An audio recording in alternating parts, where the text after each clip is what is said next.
Abang Mebak. Tim marketing, ramai tak cik?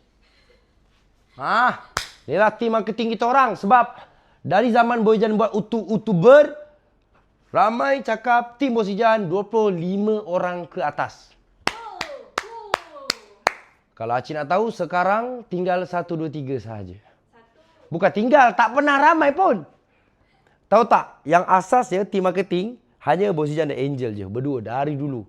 Dari 2020, inilah tim marketingnya. Ramai orang ingat Boyjan punya tim marketing ni 20-30 orang. Sebab ada cameraman, ada buat cerita, ada... Okey, ni yang malu. Tapi hakikatnya geng, yang Boyjan nak tahu, masih kekal Boyjan dengan Angel je. Yang jaga semua benda. Yang jaga akaun ke apa sampai sekarang pun sama. Masih berdua lagi. Tak duduk.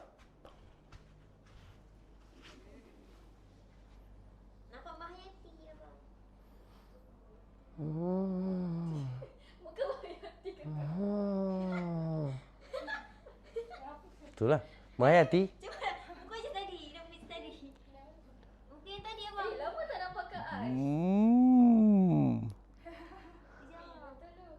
Pedih mata. Kalbat. Kak Aish kata lama tak dapat kalbat. Kalbat dah bisnes. Kalbat dah bisnes. Kabat dia dah coaching business geng. Dia jadi coaching. Dia coaching. Baguslah, dia memang sesuai untuk coaching dengan knowledge dia kan. Orang-orang yang boleh pergi jauh ni, biar pergi jauh.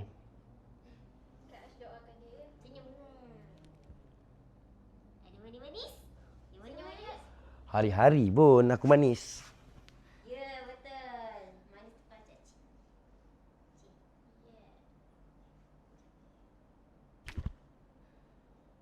Lihinya patah.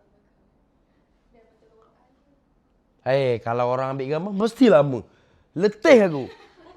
Kau ingatlah side-nya mana, sesuainya cepat sikit. Dah. Sekali. Tak lama menyesal kan? Nanti kan menyesal tak banyak. Bukan. Kau kena hafal side, tambah tu sikit-sikit dan dia cepat. Tekan touch kameranya, tap. Kau nak ambil mana set tu laju. Ini ambil gambarnya banyak. Gambar tak boleh pakai. Nak kena delete. Kalau tak, penuh galeri.